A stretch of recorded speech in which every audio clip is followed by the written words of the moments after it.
Every time our athletes walk into this weight room, they're going to be pushed to the max. Let's go! Let's go! The barbell hasn't changed in over 100 years. I can take a 25-pound plate and we'll go out on the turf and I'll have you hating life. We talk about straining your gut, pushing past that comfort level. I want a lot of energy. What better breeding ground is there for being a success in life than the weight room?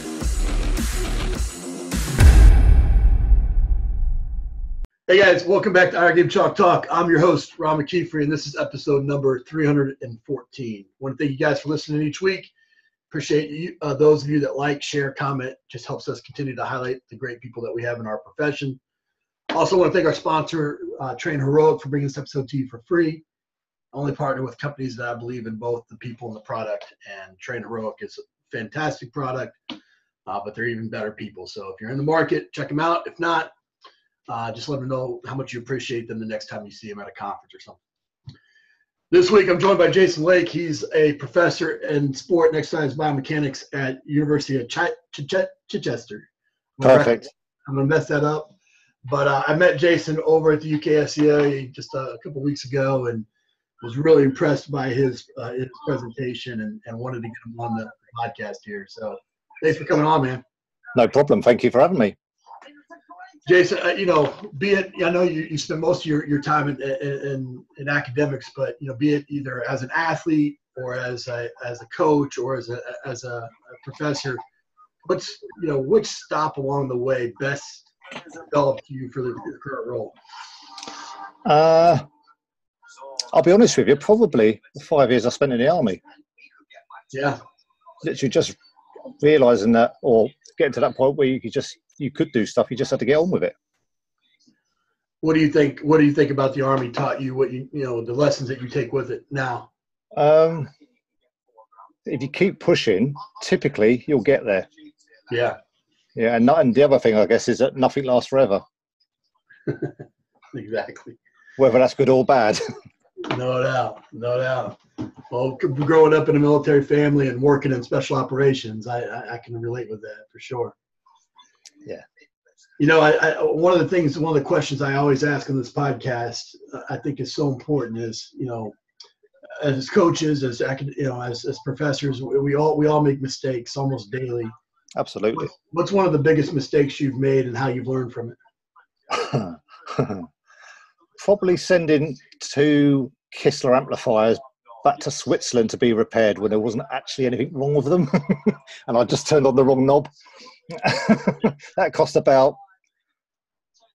few £1,000s to send them over, for them to then send them back to tell us there was nothing wrong with them, and I think they even bought a bit of tape over the switch for us so we didn't do it again. That was a little bit awkward. Absolutely. Well, I think so many times as coaches, it's we can learn from the mistakes of others and how and try to avoid some of those pitfalls. I mean, I think obviously in this case it's fully vet out the process before you go looking for help. I think sometimes we're too quick to go look for help. Absolutely. Listen, in my field, the amount of times we've had people spend 2-3 hours recording video footage to do some sort of video analysis of, only for them to realise that they had the lens cap on for the whole time. You'd be amazed at how many people still do that. They press play, don't check what they're recording, and then they get angry. It's like, oh well, okay. It's just basics, isn't it? Just keep the basics covered, and you normally go very far. 100%. Well, you did most of your research. I mean, you did most of your PhD work, and then your research focus is in vertical jump. Yeah. Mechanical demands of resistance exercise, but a real special sort of interest in the Olympic weightlist, but also more recently the vertical jump. So, I mean, I think most of the people that are listening, they'll identify with that because of, vertical jump is obviously a tool or a measurement used in most getting to the next level in some capacity. Absolutely. In your findings, what have you found is maybe something that people are missing when it comes to improving vertical jump? So in terms of actually recording the data, it's typically that people don't give enough attention to detail in terms of how they standardize the way they collect their data so they can obtain consistent data. That's probably the key. You have to really sort of take, it's a dull subject often, but you have to take ownership of the process so that the data you get, you can actually be confident in it. Sure. That would be the key for me. I think, if we're starting to talk about how to improve the vertical jump, I think there's no point in even worrying about that unless we've actually collected the data properly. So I think that for me, you've got to get it back to that every single time. And it's repetitive and it's boring, but it's just one of them things. Make it a habit and it becomes easy. Sure. We'll get into some of the ways that you've conducted, force plate testing and those lines. But once you have and once you're confident in that your data is sound, where's an area that, obviously, there's the handful of coaches that'll live and die by the Olympic lifts. Mm-hmm. A handful of coaches that'll live and die by plyometrics. Where do you think that people are maybe missing the boat, and where there's an opportunity to really have a big thing with your coaching? This is going to sound really stupid, potentially, but I'm going to throw it out there anyway. Practice jumping. Yeah. We'd be amazed at how many times we've just had people practice jumping 2 or 3 times a week for 5 to 6 weeks, and bugger me if they didn't get better. No question. And of course, we can start talking about dynamic strength indexes and deficits and all this sort of stuff. And if people are getting stronger and they're getting better at their jumping technique, then they'll typically be able to jump better. Okay. Great. It's pretty simple. Of course, once you get to a certain point, we need to perhaps, think outside the box a little bit, or perhaps push the margins a little bit. But typically for the majority of people, it's all about learning how to do that jump properly, finding that technique that works for them, getting stronger. Right. Use that strength, get stronger, and then learn how to use it. The greatest sprint coaches in the world will tell you that the way to get faster is to sprint. You can't run faster without it, can you? Yeah. Sometimes we, as coaches, we want to overcomplicate things, and it really comes down to the basics. And absolutely. Absolutely. When we talk about getting stronger, that can be, you can go down your traditional road of your bilateral stuff like squats, deadlifts, etc. The Olympic weight list can be excellent for the people who are able to do them. But for some people, they don't even have to do that just yet. Because we found that people can improve their vertical jump height if they're not very good at it in the first place by just doing kettlebell swings with a light kettlebell. So there's so many different options out there. And like you say, I do think we fall into the trap of trying to overcomplicate stuff sometimes. The presentation that you gave, which you did a fantastic job over there at UKSCA, it's so hard to kind of put so much material in a 50-minute slot. But I'll try my best. Talk a little bit about, we've got a wide range of coaches that listen. We've got experts that have been using Forceplates for, however many years, 10, 15 years. And then we got people that have never even heard of them. Absolutely. What does a force plate in terms of, let's just narrow it down to the important performance enhancing in terms of maybe the squat or the vertical jump or something along those lines. What is it? What does the data, what does it give you? So basically a force plate is just an expensive and sensitive bar from scale. It tells you how heavy you are. And because you're moving, it essentially gives you some information about how your center of mass, so the point at which the rest of your mass, the barbell and the body is distributed around, is accelerating. So it gives you the direction and the rate of acceleration. The direction and the magnitude of acceleration. And once you know that, you understand things like Newton's laws, you can actually process and manipulate that data. So you can actually calculate things like velocity, so how fast you're moving and in what direction. And then from that, you can get displacement. So how far you're moving, and again, direction. And of course, then you can get a little bit more carried away and start looking at things like power, the peak forces over different phases, etc., etc. You mentioned earlier, obviously the data is only as good as the collection methods. What's for somebody again that's unfamiliar? What's the best way to go ahead and conduct that force plate test? There's a couple of key steps. The first thing you need to do is you need to identify the technique that you want your guys to use. So what's relevant for them in their sporting area, sporting performance? Is it because you want to see how high they can jump and because they're involved in jumping sport? Or is it because you want to test some sort of physical quality, utilization of the stretch shortening cycle, how quickly they can move, whatever it is? Once you've done that, have your guys stand on the force platform, ask them to stand perfectly still and record the data, start recording data at least 1 second before you give the word of command to jump. And just watch them so to make sure that they're actually standing still. Because if you haven't got that standing still baseline, you can't really do the rest of the processing that you need to do to get the key information from. Also, keep the instructions nice and simple. So, for example, it might be jump as fast and high as possible. You know, but of course, make it relevant to what that athlete's used to. Absolutely. I think in a laboratory setting, obviously, it's a little bit more easily controlled environment than in making it an everyday part of a weight room training session, or diagnostic type of source. Excuse me. What test, and how would you go about implementing it into a team setting, into a training session? I think the easiest way we've seen, and again, because I don't really coach, this is from just sort of chatting with guys that I do know who do coach regularly. For those that are able to do it, who've got the kit and equipment available to them, it's normally part of the warm-up. So you have the guys do 2 to 3 jumps, get them in a bit of a round robin. Obviously, the more force plates you've got, the easier it's going to be to actually physically implement, depending on the size of your squad. We know guys that have used Forceplates systems, for example, and they know they can have 3 to 4 or whatever sets of plates, and they can simultaneously record that data, and it will come up on the screen in front of them. Conversely, you've got Hawkins, for example, who again provide pairs of plates, but they're wireless, and you can operate them off of a tablet. So you've got pros and cons with and of course there's loads of different systems out there. So you've got pros and cons with the different systems out there, but I think implementing them into some sort of part of your warm-up immediately after your warm-up, so they just become a natural part of that routine, can work really, really well, if you're crunched for time, obviously. Right. Yeah, I would say the same thing. I mean, either in the warm-up or, as part of a rotation of sorts. Absolutely. They're not taxing. Right. But obviously you need to be careful. They are in some sort of rotation in some way, shape or form. You've got to be a little bit careful of what the guys are doing before they get to the jump, and obviously try and keep that at least consistent. I was going to say, as long as that's consistent with. Absolutely. Make it routine. Yeah. What about, like obviously over there in the UK, I mean, there's not as much American football, but you have rugby.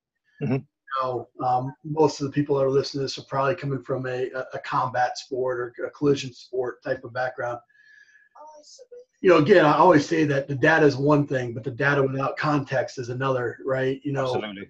When you're creating a profile for a combative athlete or a collision sport athlete, what are we talking mid-thigh pull? Are we talking counter movement jump and vertical jump? Are we how are we creating a profile for that athlete? I think if you've got the option to, I love the isometric mid-thigh pull. I think it's simple. Obviously, you need the kit and equipment, but it's relatively simple. It's relatively non-taxing. Yes, you put a maximal effort in, but it doesn't fry your CNS. It doesn't take a massive amount of recovery. And I think couple that with something like the counter movement jump, or for the guys who are a little bit more advanced, something like a drop jump, bilateral or unilateral, depending on where they're at and what their sport is.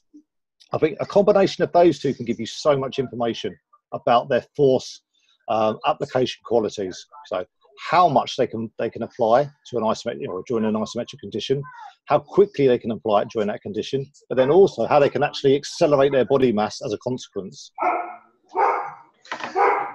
Do you think that when you talk bilateral and unilateral there, with some of the plates, obviously there's dual-plated force plates. Do you need to do both bilateral and unilateral in that setting? If you've got the time and energy, absolutely. I would say probably the best bang for the buck for the majority of people is going to be bilateral tests. Right. Unless the guys that you're working with have got some sort of issue, some sort of history. But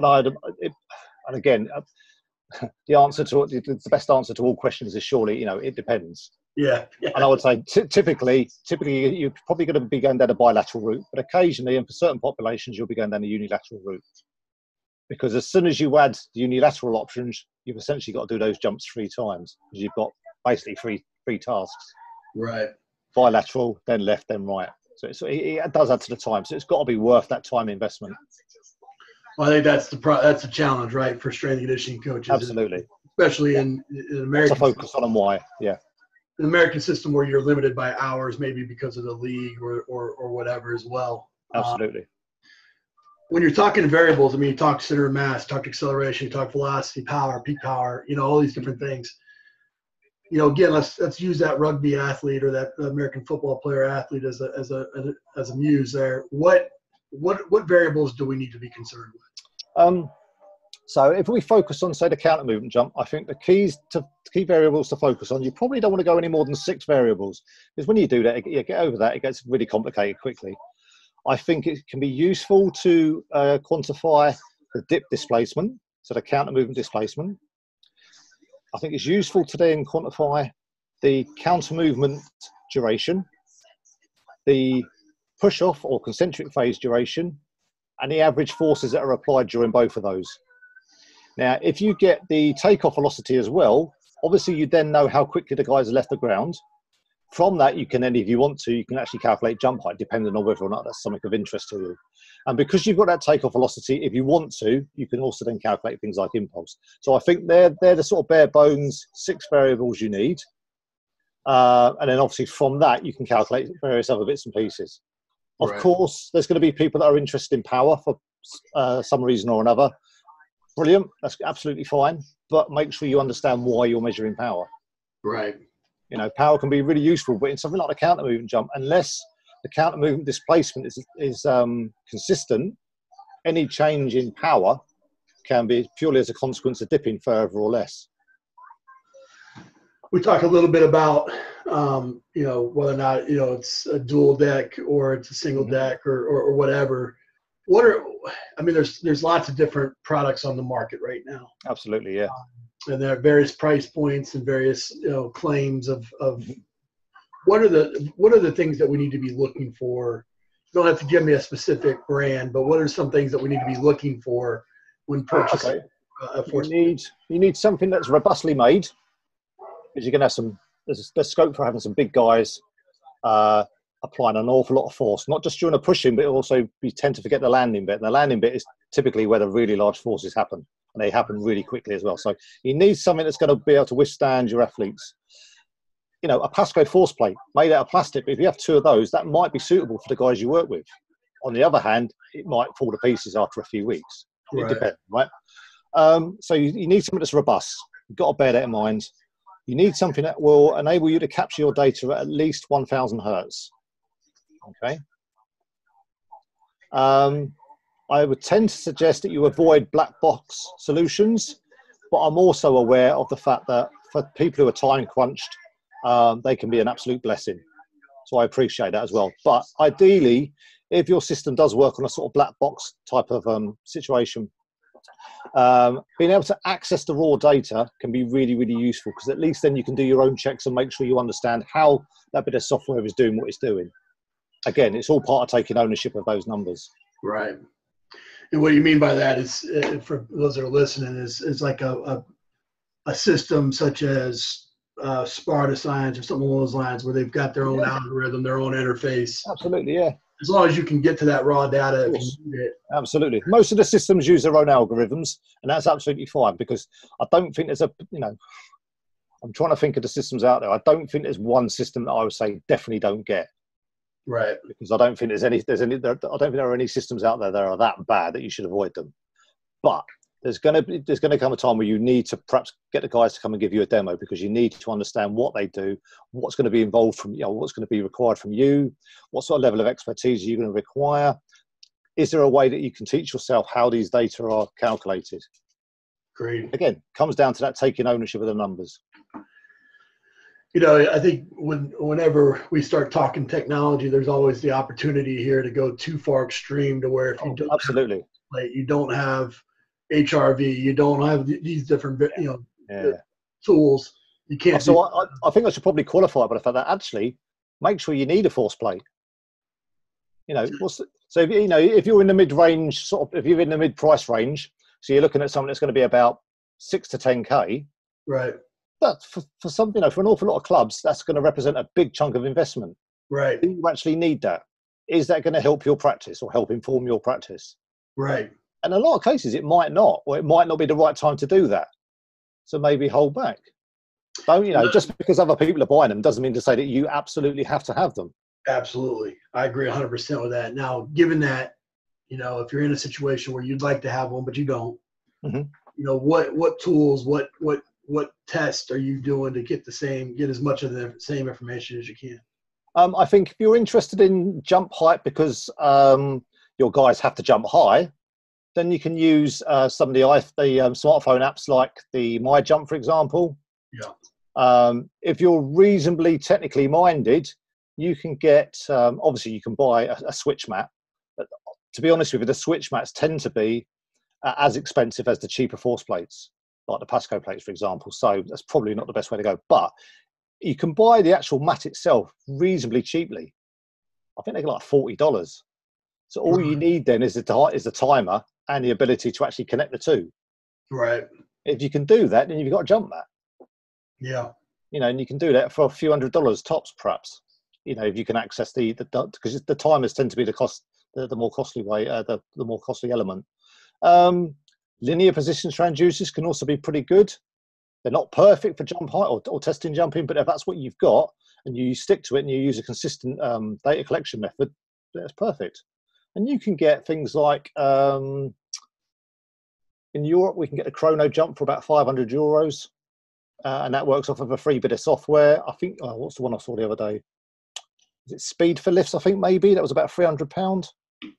And that's another LPT. And again, if you're reasonably technically minded, and I'm really not, you can buy the LPTs from source, so from somebody like Celesco. Right. And as long as you can as long as you understand how you can interface it with a bit of data acquisition software, then you've got your system. Right. So it goes all the way from basically an iPhone app, $10 or whatever they are, all the way up to wherever your sort of technology and your wallet's going to take you. Also, your technological know-how and your wallet's going to take you. You know, you work with a lot of coaches, a lot of students that go off to be coaches, Mm-hmm. And you see them coming back, or you might go out and visit them and whatnot. Being in the academic world, what's the thing that you wish to either see or, how can we improve as a strength and conditioning community as practitioners within the science? I think in some ways we're kind of shooting ourselves in the feet by spitting out so many graduates. So straight away, that does cause a problem. Right. Okay.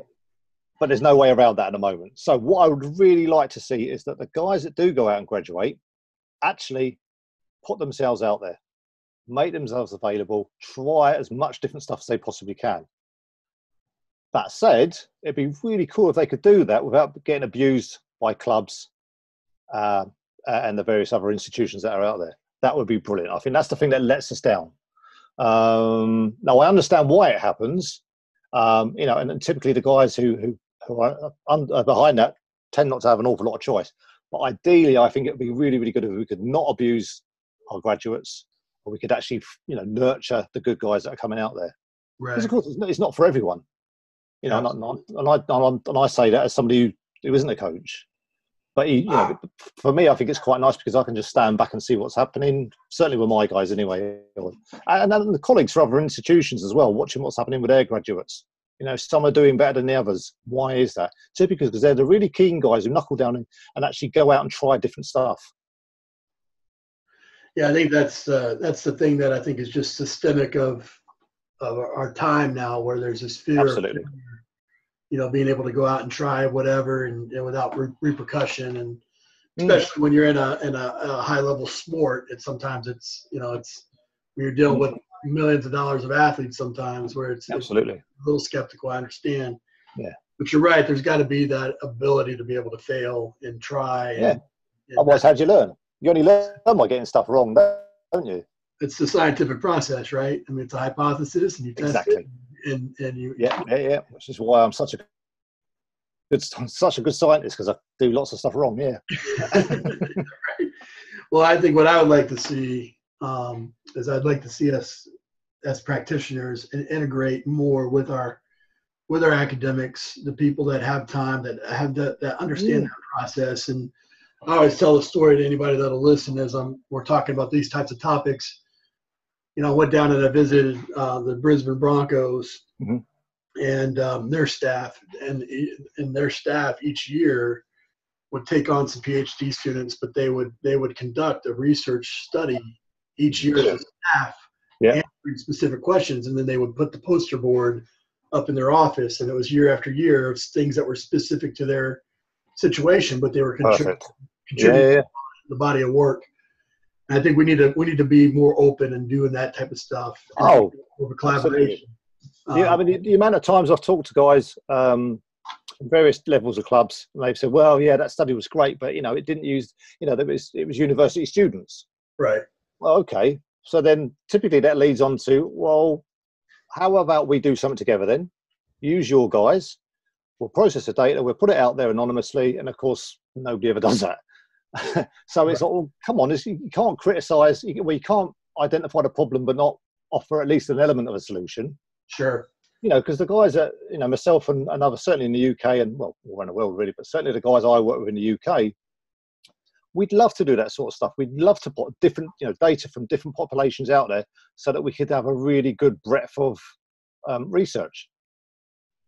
I mean, ultimately, you need to collect your own data and apply it to your own population. But of course, the stuff that we get to do initially can provide a bit of a inspiration, I guess, or hopefully spark some ideas in others so they can start thinking about, the ways that they can perhaps implement those strategies.